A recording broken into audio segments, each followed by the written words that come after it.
Welcome back to Continental Club Xtra, where today we're taking a look back at Croatia's penalty victory over Japan in the last 16, setting up a potential tie with Brazil in the quarter-finals.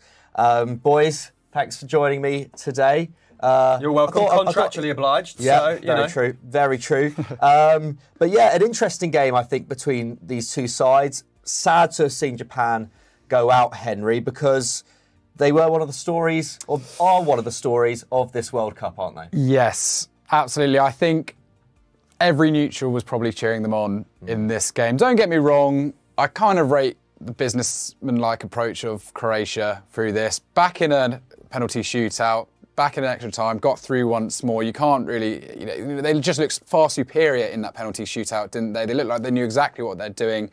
Respect to that. But yeah, gutting for Japan. They've done all the hard things this tournament, haven't they? Beat Germany, beat Spain, lose to Costa Rica. And actually, I thought they were the better team for the majority of this match against Croatia. I mean, it kind of played out. Japan good in the first half, Croatia good in the second. Japan good in the first time of extra half, Croatia good in the second. It really kind of seesawed this match. But yeah, ultimately couldn't quite get it done. And it's a shame, really, because I had a look at their squad from 2018, and this one was undoubtedly stronger. And you could see by the way that they play, they're coached really well. They very attractive football on the eye. And we saw a bit more of an expansive game in this match against Croatia, up against a formidable midfield, it has to be said. But yeah, they couldn't get it done. And I do worry a little bit because the average age of their team was 29.4 years old. And a lot of the guys who really stood out for me in this tournament are all sort of 28, 29, Asano, Ito, Endo's 29, Gonda's 33, I mean Nagatomo's 36, I think, and Sakai 34. There's a lot of guys who aren't going to be in the next cycle 4 years' time. Obviously a lot of talents coming through, which is exciting to see, Kubo, Minamino, Doan, etc. So lots to look forward to, but just this team, I think, which has captured our imagination, this might be their last great cycle, certainly in a World Cup sense. And yeah, let's just put some praise on the Japanese players while we're here. Maeda got that really deserved goal. Such a hard-working player, as Chris knows full well, from Celtic. Led the press. Really impressed with him. Endo, wicked game for him. The Stuttgart guys, 72 touches, 3 out of 4 aerial duel wins. The highest turnover rate in this match was sort of everywhere for Japan. And as we said, up against Modric, Kovacic, Brozovic in that midfield. And I think he really held his own.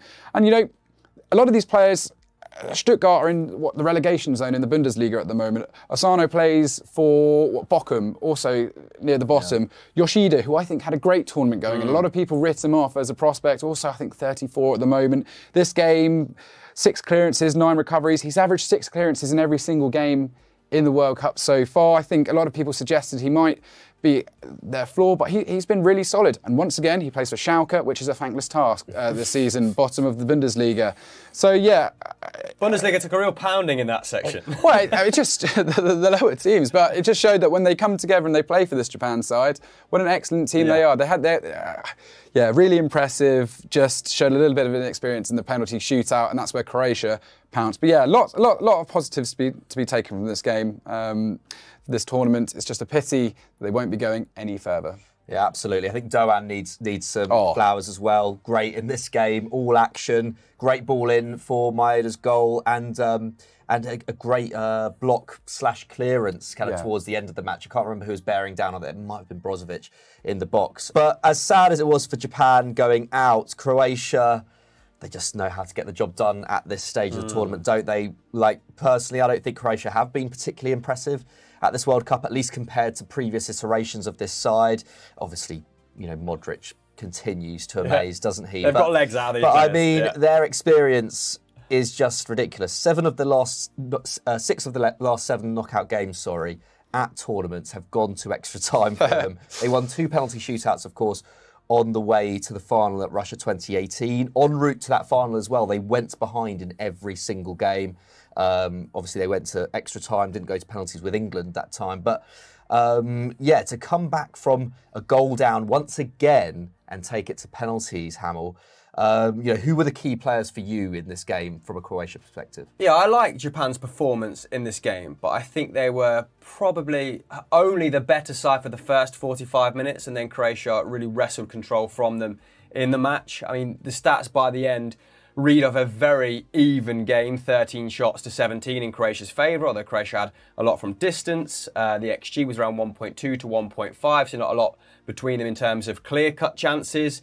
Croatia did have the majority of possession, which we knew would happen given the composition of their midfield, Modric, Brozovic, names you've already mentioned, and the fact that Japan in this tournament have largely played in transition and looked better when playing in transition. We saw that against Germany, we saw that against Spain. But yeah, in terms of Croatian players, I mean, Perisic notching up the individual accolades in this game, scored a brilliant header, the best header of the tournament on 55 minutes from a Lovren cross. I mean, it's a great cross, but the header's come from 15 yards and it started from outside the post and nestled into the side netting. And Gondo, great game, nowhere near it. And now that goal means that only Davor Suker has scored more goals for Croatia. He's level with Mandzukic, Perisic.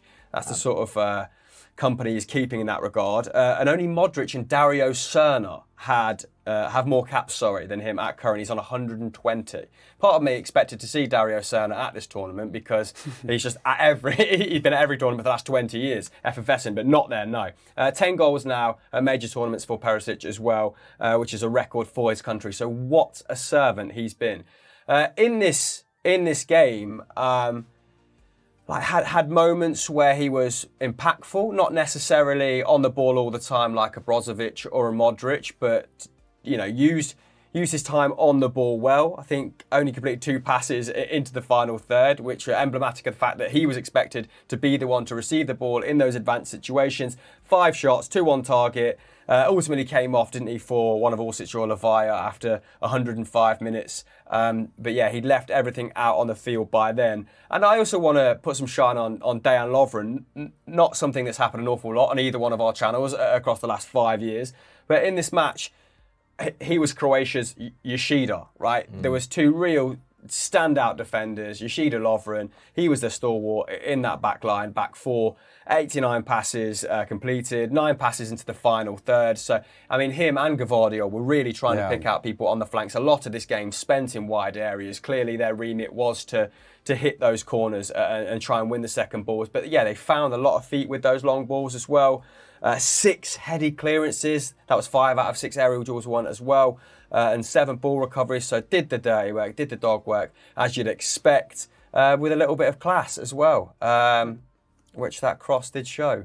So yeah, I think Lovren deserves a big, large stein after this game. We saw Gavardio misplace a few passes, maybe get caught on a few times. I think having Lovren next to him is good because obviously he's got Willy Orban at club level, but I think Lovren has been there and done a bit more as a player over the years. Can't take away the career he's had. So I think Gavardio benefits from having someone of his experience next to him, and then Vida on the bench as well. Yeah. So that's why I think we're seeing Gavardio get some of the praise that he is, because he's surrounded by a load of experienced guys that really know what they're doing at this level. And I think Lovren benefits from having Gavardio next to him as well. Gavardio has that recovery speed, he has that aggression.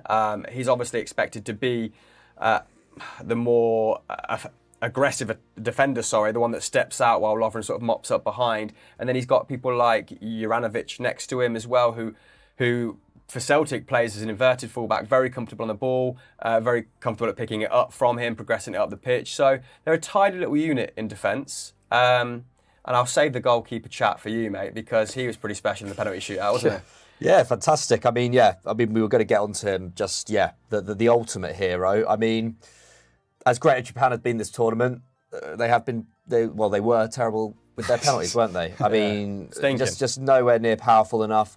But yeah, Dominik Livakovic, the Croatia keeper. We have to heap a lot of praise on him because he obviously made 3 saves in the shootout. A relative unknown going into this tournament. Obviously, wasn't Croatia's number 1 at the last World Cup, but has been a pretty regular starter for them since then. Over 260 appearances for Dinamo Zagreb. Obviously, the centre of Croatian talent. And he's been named the Croatian top flight keeper of the year for 6 seasons in a row now. So really on the FD, we should be, more on him in general. But yeah, obviously played a huge role today. Didn't have an awful lot to do in the game, I don't think. We didn't see him make too many saves. I feel like there were a couple of good efforts. There was that one effort from Endo, kind of halfway through the first half, and then another last big shot. Right? And so he had kind of a couple of a couple of decent strikes that, basically just were straight at him. But let's get away from this game in particular now, because watching the performance of Perisic today, Lovren as well, and I think, someone like Wataru Endo as well, who I think, has quietly been excellent for a number of years in the, lower reaches of German football. We decided to, go through who we think are our most underrated players at the World Cup this year. Henry, who do you think deserves more praise? All right. Well, just to counter what Chris said about that being the head of the tournament, I think Australia's Mitchell Duke. He's got something to say for his flicked head, and I think he had an amazing competition. A lot of those Australian guys put themselves on the map in many regards of their work ethic. But yeah, I mean, so far this tournament, it's been the keepers have looked good. I think across the board, Szczesny definitely deserves more respect anyway for the career he's had, taking over from Buffon at Juventus and being pretty solid throughout that period. He was immaculate, really, and the only way to beat him in this game was sort of some incredible Mbappe. Some incredible Mbappe finishing. So yeah, Szczesny's, I think, had a great, deserving end, latest chapter in his career after a lot of people, myself included, maybe have written him off at certain moments. But yeah, Andries Noppert, the Dutch keeper. This is a story I think has gone under the radar a little bit. 28 years old. He's only had about 40 appearances in the Eredivisie up to this season. He spent a couple of seasons in Serie B, a couple of seasons in the second tier of Dutch football. Was playing for Go Ahead Eagles last year, wasn't even the first choice, now at Heerenveen. And he's sort of been drafted in after Pasveer's looked a little bit shaky, hasn't he, down the back stretch? After his remarkable rise in itself. And 6'8". I thought against USA he was brilliant. He made some really solid stops from Pulisic at the start. Kept Netherlands in the game when if USA got ahead in that, it could have really gone either way. So yeah, Szczesny and Noppert, I think, doing the goalkeeper union proud in this match alongside Livakovic. It's a good point, actually, and I've not really thought about it a lot, because usually the biggest kind of talent discrepancy between the top sides and the chasing pack, in my lifetime anyway, has been the quality of the goalkeeper. You work your way down the nations, and that is where maybe historically they experience the biggest drop-off. But it does feel like the quality of goalkeeper in general at this tournament has been much higher throughout. Good observation. And I think Noppert, what a story. I don't know if we're going to better that story in terms of feel-good narratives. But Hamill, I mean, there must be a few players. I know you love Alvaro Morata. You've spoken about him before on this show. Yeah. Anyone we've got him down here. Daley Blind, another experienced head who's impressed at this tournament. Is there anyone you'd like to give a shout out to? I think Morata, particularly on these shores, because people remember his always hypercritical of him at Chelsea, even though he started tremendously well. And then, of course, it was documented that he said he experienced something akin to depression before he left Chelsea eventually. Such was the torrid time he was having of it in West London. And I don't think people think of him as a 0.7 goals and assist man throughout his career, when that is the reality. He's never been an out-and-out number 9, has he? But he's been consistently one of the best sort of support strikers, second strikers in Europe's top 5 leagues over the last 5, 6, 7, 8 years. So I think he deserves a little bit more respect in that regard. And if he gets 4 or 5 goals in this tournament, could be top scorer. Yeah, exactly. What a way to sort of consolidate his status as a disrespected footballer. But I think he's entered Spain's top 5 goal scorers in this tournament by scoring 3 goals, took over Fernando Hierro, who I think had the accolade before. And not many of them have arrived as starts. I think it's 42, 43 starts, and he's got...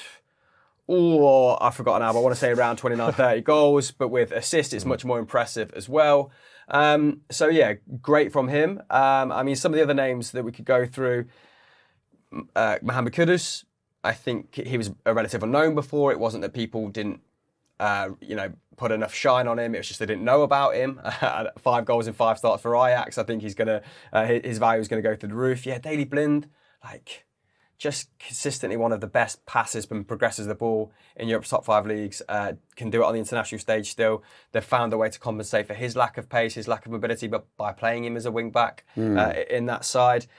And Alex Sandro, maybe. Yeah. Because I looked at Brazil's fullbacks at the start of this tournament, Danilo and Alex Sandro, and I thought, okay, this is this is a part of the team that might let them down the further they go into the competition. And Alex Sandro has been like a tour de force down that left-hand side, both in tackles, interceptions and chance creation. He's just been battering people down the left flank. So, yeah, respect. Yeah, I think Sandro in particular, you know, I was like you. Thought the fullback positions were definitely where Brazil could be got at. And Sandro in particular has not been particularly good for Juve for a number of years now. So it's great to see him, you know, look kind of reborn in the national setup, which I'm sure, you know, I don't watch enough Brazil in qualifying. I'm sure he was, you know, he earned his place in this World Cup setup. To bring it back to England quickly, I think Jordan Henderson has perennially been underrated throughout his career, hasn't he? You know, this is a Champions League and Premier League winning captain after all. Has always, I think his leadership has always been recognised within the England camp, but for him to be brought in the Wales game, you know, it definitely was England's best player in that first half, really led the press, and, you know, him and Bellingham just absolutely running things against Senegal across the last 16 game. I thought he was absolutely excellent and fully deserved his goal in that first half. I think he was the best player on the pitch for England, at least in the first half when they were under the cosh. So yeah, Jordan Henderson, I think, needs to get a shout out. But what do you guys reckon back at home? Who has been your most underrated player of the World Cup in Qatar? I'm sure we've missed out a number of names here, so get us in the comments below. If you enjoyed this video, please leave us a like, and if you're new here on EFD, please subscribe, because we're covering games every single day throughout the World Cup. Not actually that many left, so make sure that you are subscribed. And yeah, thanks for watching, and we'll see you next time.